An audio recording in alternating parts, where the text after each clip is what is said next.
Salom qiziquvchilar, siz boshqa dunyo kanalidasiz. Bugun biz 1997-yilda Titanic filmida rol o'ynagan aktyorlarning qanday o'zgarganligini namoyish qilamiz va Titanic halokati va sir tutilgan ma'lumotlarni beramiz. Bu film 1912-yilda Shimoliy Atlantika okeanining suvlarida sodir bo'lgan falokat haqida. Titanic 1496 ta odam halok bo'lganligi va u yerda 712 ta odam saqlanib qolganligi haqida hikoya qiladi. Agar sizga qiziqarli bo'lsa, ekranga yaxshilab joylashib oling. Lekin video boshidayoq like bosish esdan chiqmasin, qizig'i like bosish bepul.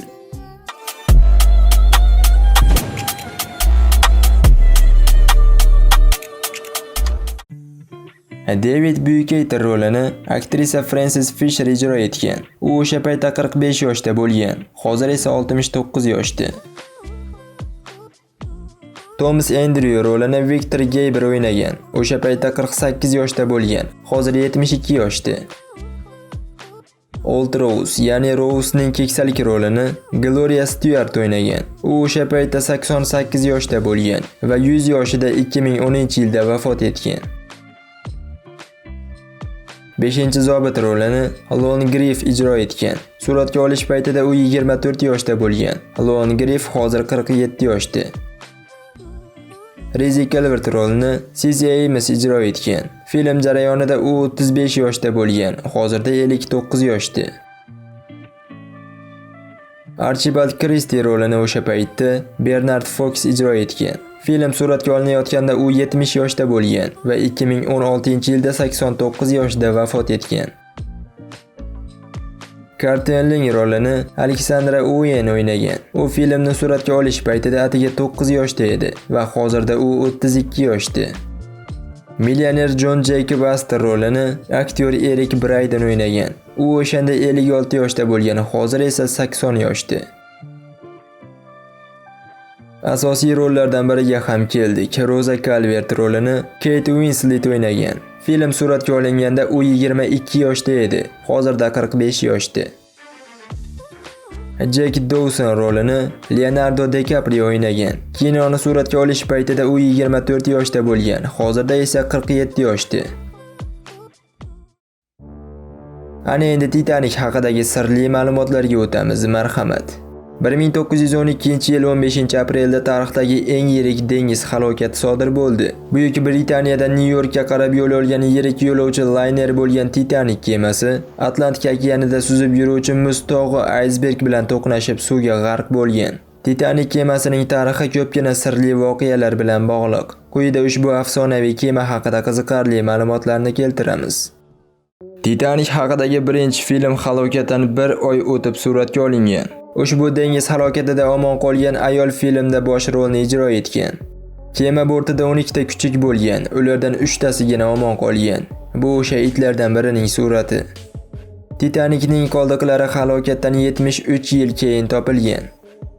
1997-yilda suratga olingan Titanic filmida bosh rollardan birini ijro etgan Kate Winslet "Yuragim urishda davom etar" qo'shig'ini yoqtirmas ekan. Uning aytishicha bu qo'shiq uning g'ashiga tegar ekan. Aslida Titanicdan ko'ra hozirgi kemalarning aysberg bilan to'qnashish xavfi kuchliroq. Kema bilan to'qnashgan aysberg 2000 yillik tarixga ega. Kemadagi mexaniklardan hech kim omon qolmadi. Ularning barchasi yo'lovchilar qutulib qolishlari uchun mashina bo'limida oxirigacha kurashdilar. Bu mashinalarning faoliyatini ta'mirlab turdilar. Ushbu suratda Titanicning mashina bo'limi aks ettirilgan. Laynerning qutqaruv qayiqlariga yo'lovchilarning yarmi joylashishi mumkin edi, biroq ulardan 3 dan birigina imkoniyatdan foydalana oldi.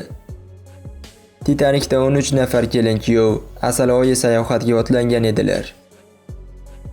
Kemadagi eng qimmat nomerlar bugungi kun narxi bo'yicha $100,000 ga teng. Halokatda birgina omon qolgan yaponiyalik odam bo'lgan va boshqa yo'lovchilar kabi halok bo'lmaganligi uchun vatandoshlari tomonidan qo'rqoqlikda ayblanib, quvg'in qilingan. Titanicdan boshqa hech bir layner aysberg sababli g'arq bo'lmagan. Titanic shunday bahaybat kema ediki, naq 2 soat 40 daqiqa davomida cho'kdi. Titanic to'qnashuvigacha kuzatuvchilar muz tog'ini ko'rib yo'nalishni o'zgartirish buyrug'ini bergunlariga qadar 30 soniya vaqt ketgan. Agarda bu kechikish bo'lmaganda, to'qnashuvdan qutulib qolish mumkin edi.